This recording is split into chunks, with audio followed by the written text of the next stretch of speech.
I'm Suzy Harris, Dr. Suzy Harris, and I'm the owner of Cedarwood Natural Health Center. I've been in practice here in South Burlington, Vermont for about 25 years, and I do autonomic response testing as well as a part of my work. Very holistic, integrative practitioner.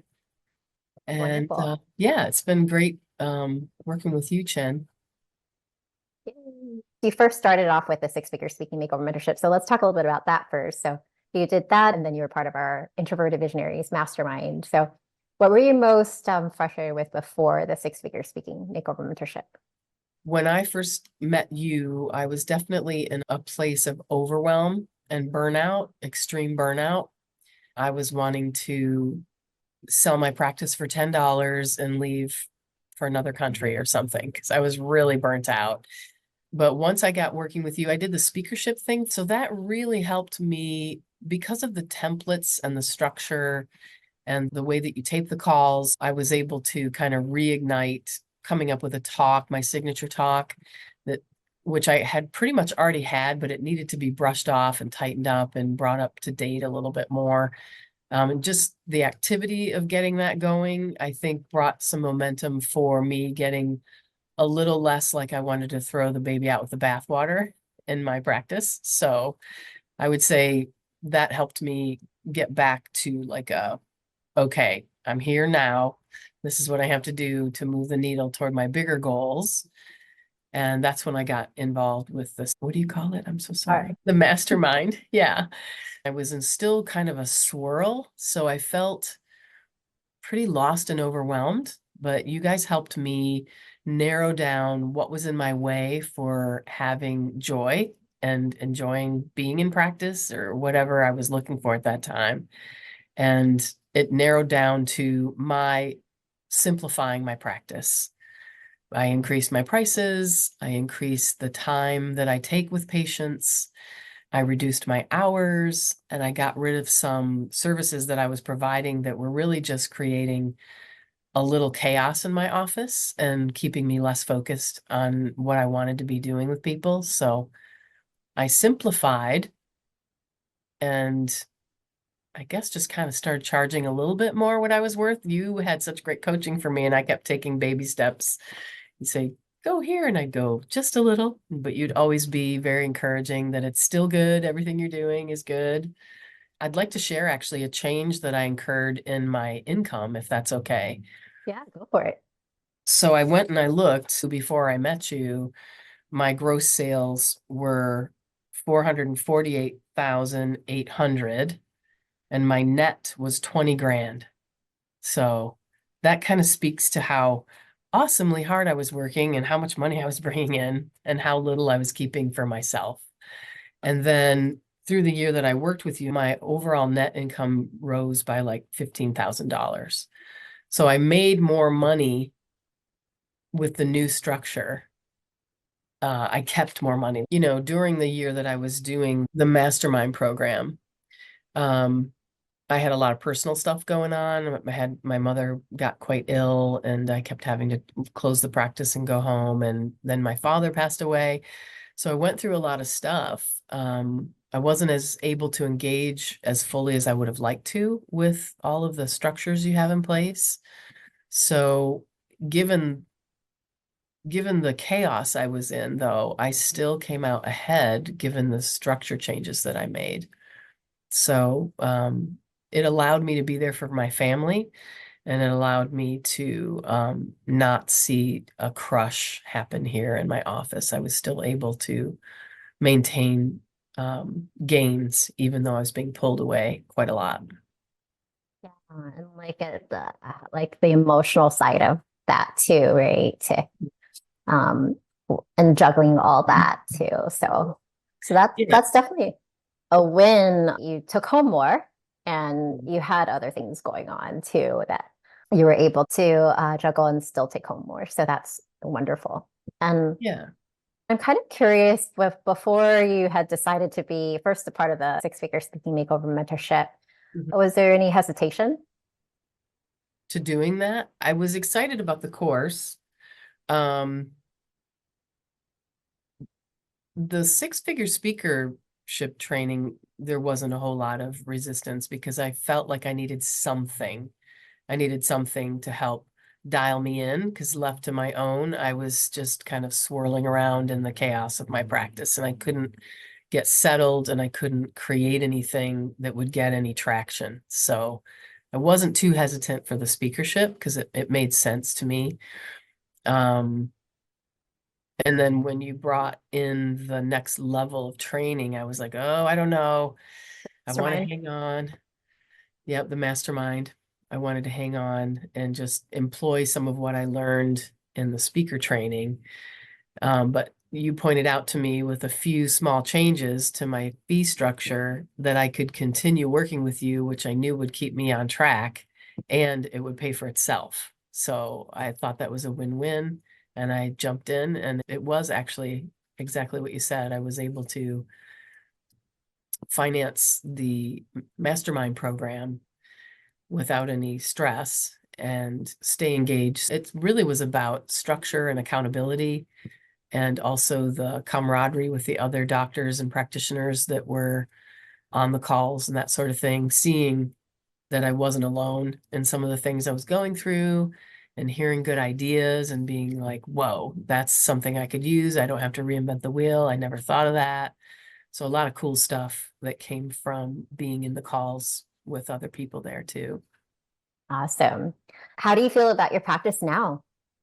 Well, I feel like it's stable and it's not pulling the life out of me, which is awesome. I have a nice settled staff, and my goal is to attract a doctor to come in and take the practice because I still have a larger goal of moving beyond just being in the clinic with people. But I'm slowly seeing myself get to a place where I would be able to attract the right person because I've got things more organized, more streamlined, more demonstratable profit. Not that I didn't have profit before, but I feel like it's got me in a place to attract the right person.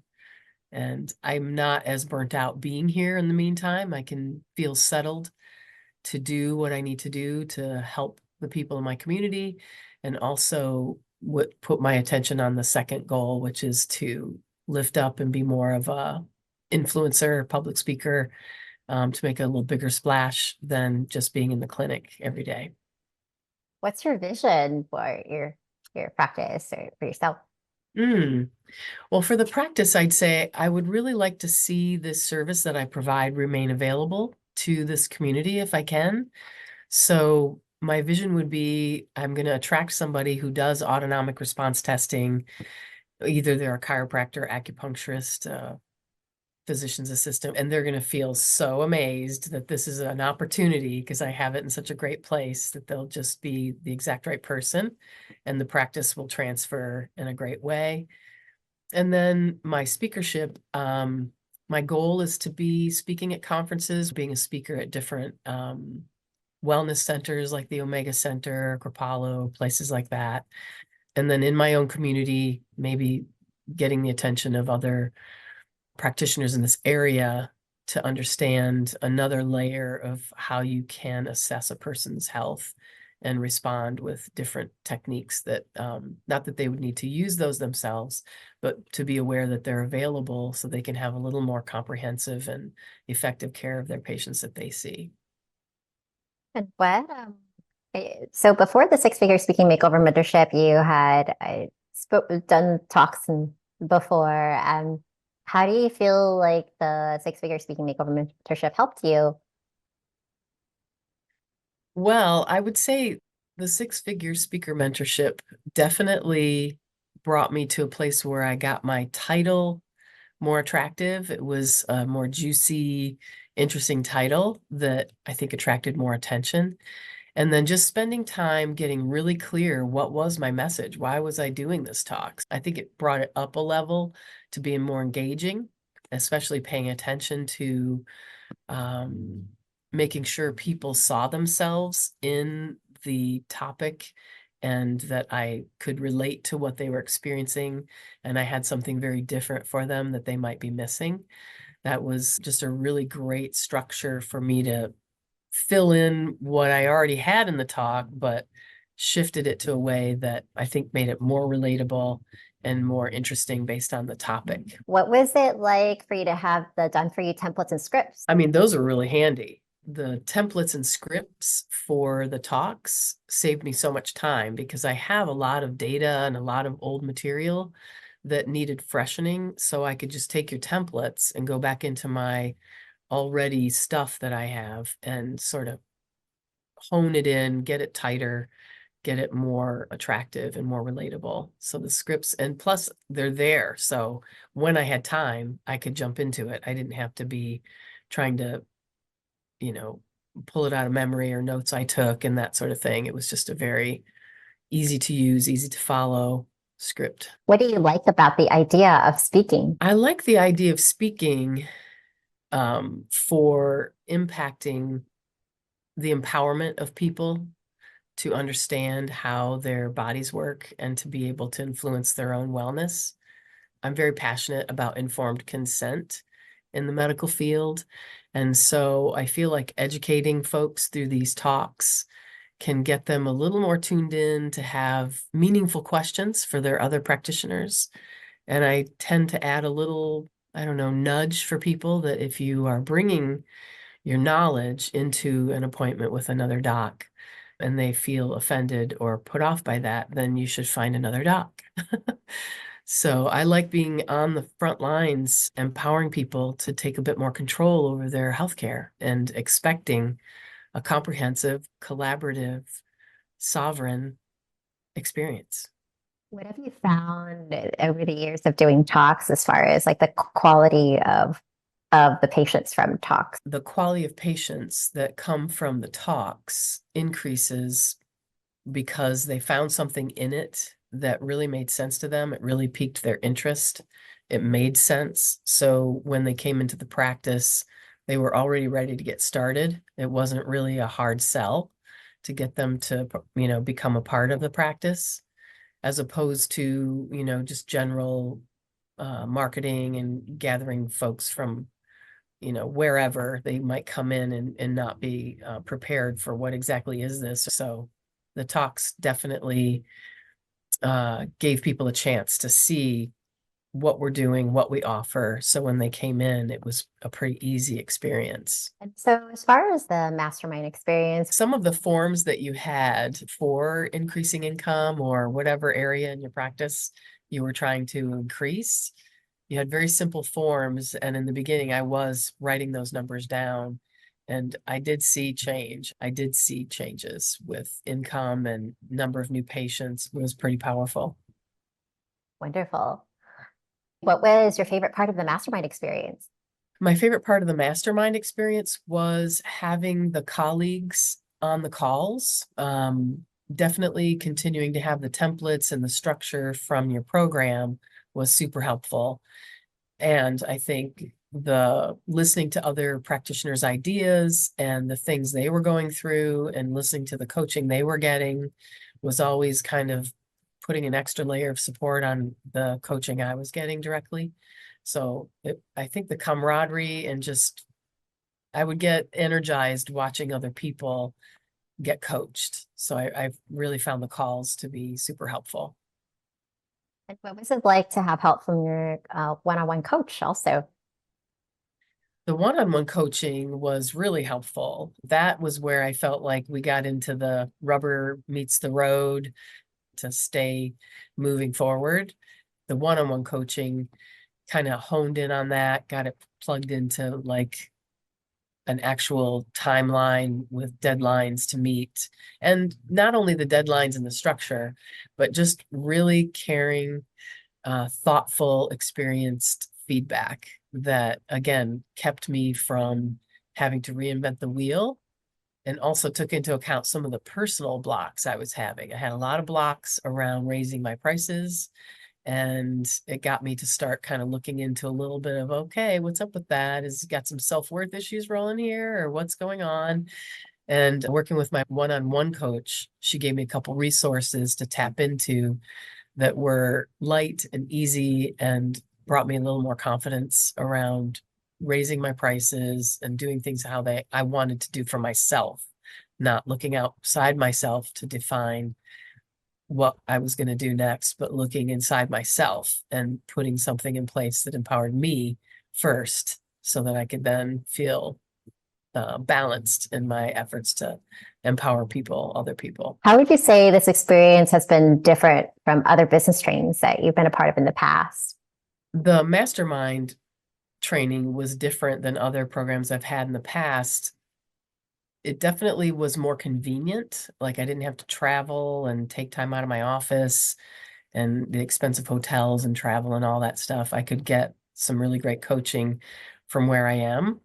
And there was a lot more structure with the templates and the one-on-one coaching that helped me actually engage with the materials. I've had a lot of trainings where I just have post-it notes and piles of notes that I never really got to go engage with and employ. So the structure really made you dig in, like you could sometimes just get something finished on the call, which was really amazing. So it was just really more, got me to engage more in the moment. So I didn't have a pileup of to-dos that I couldn't get to, stressing me out and not seeing any change in what I was actually trying to shift. With this new expanded awareness and growth that you've had this year, what do you feel is possible for you now that you're excited about? Well, I feel very confident that I will find the right person to step into my practice and take it over for me, and that my next goal of becoming more of an influencer and a speaker, trying to make change in healthcare, and I feel much more confident that's actually attainable. I'm more available to allow it in than I was before. I was very overwhelmed. So I think I was blocking a lot of opportunities from showing up because my energy was just so chaotic.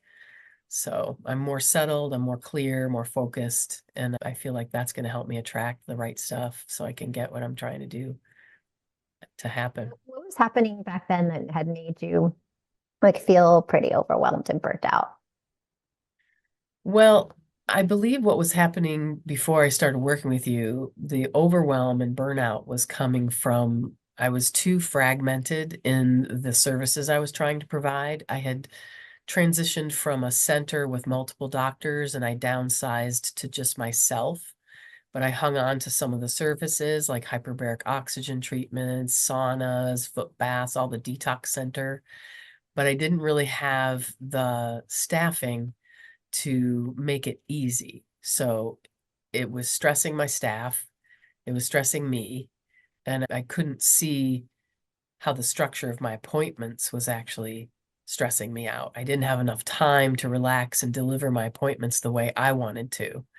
So by changing my prices, lengthening my appointments, getting rid of some of that extra service that could be provided by someone else, and increase my referral source between those people. Instead of doing it here, I'd send it over to them and then they'd learn about me. So that was helpful. And then I downsized my staff because then I didn't need such staff. And that was a reduce a burden on my overhead for me. So a lot of the swirl was from high overhead, too many things to try to expect my staff to do. And it just felt like a time crush, like pressure that was really overwhelming. And over time, just really burnt us all out. Then what you know now, what advice would you give?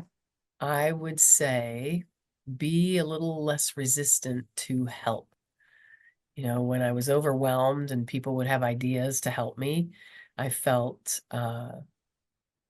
resistant because it felt like just one more thing to do. It wasn't going to be helpful because I couldn't do what I was already doing. So, but trusting the process and leaning in anyway, I would say be a bit less resistant to accepting help and allow yourself to try new things to see if you can move the needle. And what would you say to someone who may be on the fence? If you're not sitting in a place of joy and fulfillment in what you're doing, and it's been going on for more than 6 months to a year, you need the help because if you don't get something different to come in and shift, it's pretty much going to stay the same. So I'd say jump in, trust it, and go for it. Really apply yourself. And I didn't see anyone in your program saying they didn't get the results they wanted. And some of them had been working with you for multiple years. And I would say the same for myself. I definitely saw big changes that were important to me in the small amount of time that we worked together. Well, thank you so much for being here, and congratulations for being in a place now in your practice where you feel more grounded and taking home more too, and really, navigating this year with a lot of grace. Yeah. So congratulations with that. Those of you who are in a place where you might be like you're at a plateau in your practice, and you just know you're capable of so much more, or you just love to have help with accelerating growth in your practice, that it's even more fulfilling, and you are also really able to grow to a place where you're able to have the practice run more without you, then feel free to go to introvertedvisionary.com, book a free chat with us, and more than happy to see how we can help you with growing your practice faster with less stress. So thank you for joining us today.